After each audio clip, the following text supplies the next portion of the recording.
എന്റെ അഭിപ്രായത്തിൽ KP ചെയ്തതിൽ ഒരു തെറ്റുമില്ല. ആ വരുത്തന്മാർക്ക് അങ്ങനെ തന്നെ കിട്ടണം. ഒരു കല്യാണം തീരുമാനിക്കുക, പിന്നെ ഒരു തോന്നലിന് വേണ്ടാന്ന് വെക്കുക. വള്ളപ്പുരല്ല അവന്റെ ഒക്കെ വീടാ കത്തിക്കേണ്ടത്. ഈ കേസിൽ ഞാൻ KPയുടെ ഭാഗത്താ. തുണി തൈ നിനക്കത് പറയാം. പോലീസിന് തല്ലുമുഴുവൻ കിട്ടിയ ഞങ്ങളുടെ പിള്ളേർക്കാ. KP നേരിട്ട് നിന്ന് കുറ്റം ഏറ്റു പറഞ്ഞല്ലേ, പിന്നെന്തിനാ നല്ലത് അവരെ? KP പോലീസ് സ്റ്റേഷനിലേക്ക് ചെല്ലണ ഗ്യാപ്പിൽ കിട്ടിയ കാര്യമോ പറഞ്ഞത്. ഏതായാലും മൈക്കിളച്ചൻ ഇടപെട്ടത് കൊണ്ട് ജയിലിൽ പോകാതെ പുറത്തിറങ്ങാൻ പറ്റി. നിന്റെ അമ്മയുടെ ഗുണവതാരം കൊണ്ട് നിന്റെ എത്ര കല്യാണം ഒഴിഞ്ഞു പോയിരിക്കുന്നു. എന്നിട്ട് ഞാൻ അവരുടെ ആരുടെയെങ്കിലും വള്ളപ്പര കത്തിച്ചോ? എന്താ കാര്യം?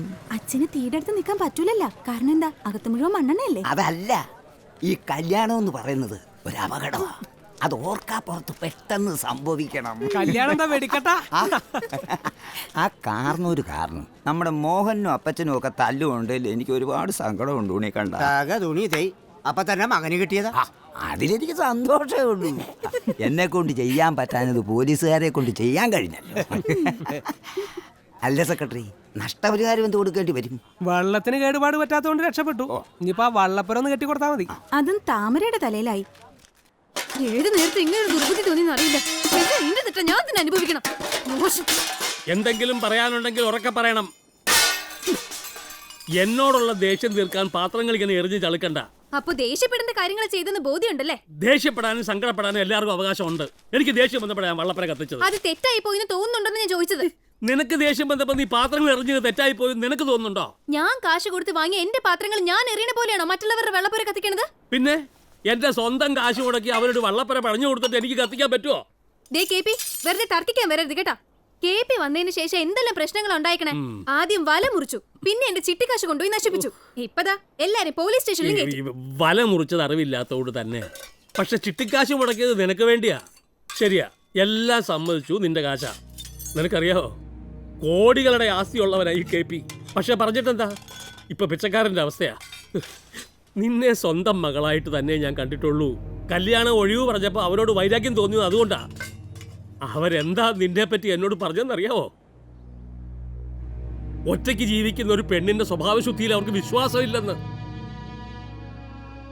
ആണുങ്ങളുമായി കൂട്ടുകൂടി നടക്കുന്ന ഒരു പെണ്ണിനെ അവരുടെ ചെറുക്കന്റെ തലയെ കെട്ടിവെക്കണ്ടെന്ന് കൊല്ലാനാ ആദ്യം തോന്നിയത്. ഇത്രയെങ്കിലും ഞാൻ ചെയ്തില്ലെങ്കിൽ അതിന്റെ അർത്ഥം നിന്നെ ഞാൻ എന്റെ മകളായിട്ട് കാണുന്നില്ലെന്നാ. പക്ഷെ ഇപ്പൊ എനിക്കൊന്ന് ബോധ്യമായി, എല്ലാം ഒരച്ഛനായിട്ടല്ല നീ കാണുന്നത്.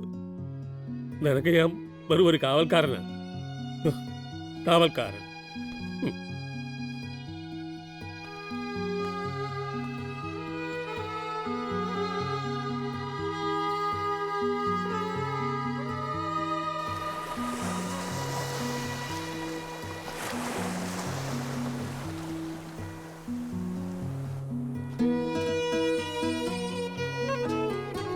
കാവൽക്കാരൻ പിണങ്ങിയിരിക്കാണോ അതോ കടലിന് കാവലിരിക്കാണോ?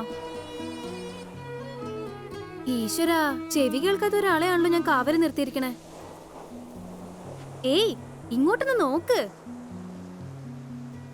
അയ്യോ, ഇതെന്തൊരു നോട്ടാപ്പാ. അതെ, നമുക്ക് വല്ലതും കഴിക്കണ്ടേ? എനിക്ക് വേണ്ട. ഞാൻ കാവൽക്കാർക്ക് ഭക്ഷണം കൊടുക്കാറുണ്ട്. പിന്നെന്താ കഴിച്ചാല്? എഴുന്നേക്ക്. വേണ്ടെന്ന് പറഞ്ഞാ വേണ്ട. വെറുതെ ഗമ കാണിക്കല്ലേ KP. ഓരോന്നും തന്നെത്താൻ ആലോചിച്ച് കൂട്ടിയിട്ട് കാവല് നിൽക്കാൻ എന്റെ വീടെന്താ ബാങ്കോ അതോ കൊട്ടാരോ? എനിക്ക് വിശക്കുന്നുണ്ടോന്ന് എണീറ്റ് വാ, വെറുതെ സമയം കളയല്ലേ. എഴുന്നേക്ക്. വേണ്ടെന്ന് പറഞ്ഞില്ലേ? വേണ്ടെങ്കി വേണ്ട, ഉണ്ടാക്കിയല്ലേ കടലിൽ കൊണ്ടേ കളഞ്ഞേക്കാം. എന്നിട്ട് രണ്ടുപേർക്ക് പട്ടിണി കിടക്കാം. വാശി കയറ്റിയ എനിക്കും വാശിയാ. പച്ച വെള്ളം കുടിക്കില്ല ഞാൻ. വേണ്ട, കുടിക്കണ്ട. നിന്റെ ചീത്ത എങ്ങിട്ട് നീ ഉണ്ടാക്കിയ ഭക്ഷണം കഴിക്കാൻ എനിക്ക് സൗകര്യമില്ലെങ്കിലോ? വാശി എങ്കിൽ വാശി. നോക്കാം നോക്കാം നോക്കാം നോക്കാം. നോക്കാം.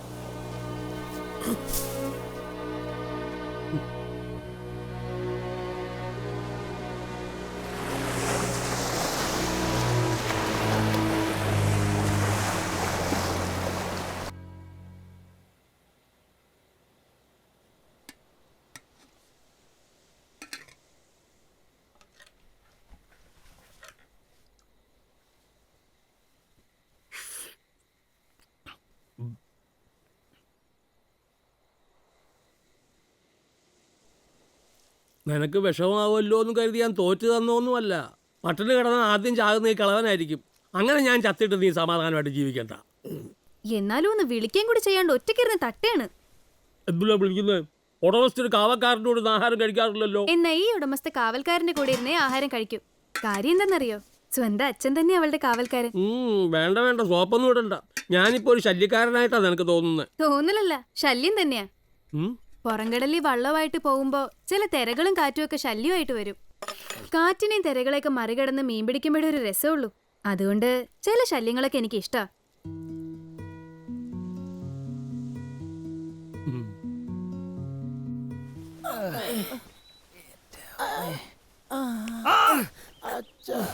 എന്താ നിക്കണേ, നടക്ക്. ഞങ്ങളെയും കൊണ്ട് ഇനി എങ്ങോട്ടാണച്ചോ? ഏതായാലും സിമിത്തേരിയിലേക്കല്ല, ധൈര്യമായിട്ട് എന്റെ കൂടെ വരിക. നിങ്ങളുടെയൊക്കെ ശരീരം പഴയ പോലെ ആക്കണ്ടേ? പോലീസുകാരന് ഇടിയേക്കാൾ ഭീകരായിരുന്നു അച്ചോ ആ ഒഴിച്ചിലാറിന് ചവിട്ടി തിരുമ്മില്ലേ. അത് ഈ ആഴ്ച മുഴുവൻ ചെയ്യേണ്ടതായിട്ട് വരും. അയ്യോ,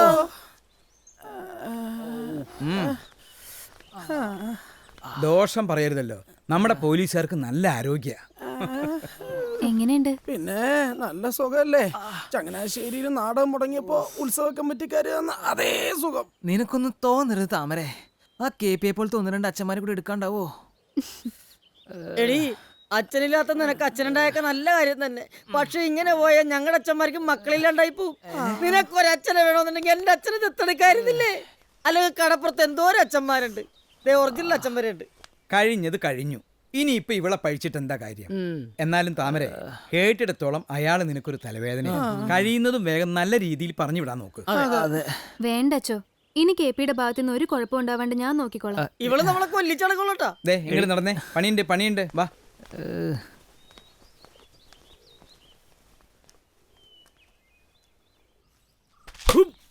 പുഷ്പേച്ചി കട ഓർക്കാനായിട്ട് ഇപ്പൊ ഇതിലെ വരും. അണ്ണൻ എന്തെങ്കിലും കാര്യം തുറന്നു പറയണം. ഞാൻ എന്താ പറയാ? അത് ഞാൻ പറഞ്ഞായിരുന്നോ? ഒന്നെങ്കിൽ ഐ ലവ് യു എന്ന് പറയണം, അല്ലെങ്കിൽ കല്യാണത്തിന് സമ്മതാണോ എന്ന് ചോദിക്കണം. രണ്ടും പറയും. ഐ ലവ് യു എന്ന് പറയും, കല്യാണത്തിന് സമ്മതാണോ എന്ന് ചോദിക്കും. മതി, ഇതുപോലെ വിക്കില്ല അതങ്ങ് പറഞ്ഞാ മതി. ദേ വരുന്നുണ്ട്, ഞാനങ്ങ് മാറിനേക്കാം.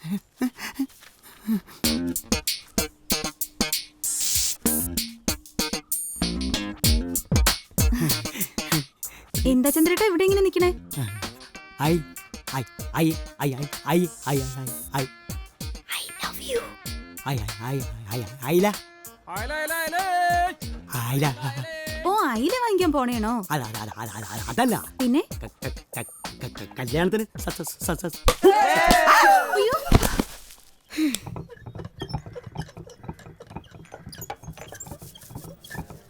ഐ ലവ് യു എന്ന് കൃത്യമായിട്ട് പറയാൻ പറ്റാത്തവർക്ക് പ്രേമിക്കാൻ യാതൊരു യോഗ്യതയില്ല. പുഷ്പേച്ചിക്ക് മീൻകച്ചവടാവാതിരുന്നത് ഭാഗ്യം, അല്ലെങ്കിൽ ഈ പങ്കായം പോലെ ഒരു കൊട്ട അയിലും ഇവിടെ ഇരുന്നേനെ. തലയുടെ അസുഖം എങ്ങനെയുണ്ട് ചന്ദ്രേട്ടാ? മരവിപ്പാണെന്നാ. മരവിപ്പല്ല, മാറിയെന്ന് പറഞ്ഞതാ. ഏത് കല്യാണത്തിന് പോണ കാര്യം പറഞ്ഞേ? ആ കല്യാണം ഈ അടുത്ത കാലത്തൊന്നും നടക്കുമെന്ന് തോന്നുന്നില്ല. പുഷ്പേച്ചിയല്ലേ? രണ്ട് മന്ദബുദ്ധികളെ പ്രേമിപ്പിക്കാൻ നോക്കി എന്നെ വേണം പറയാൻ.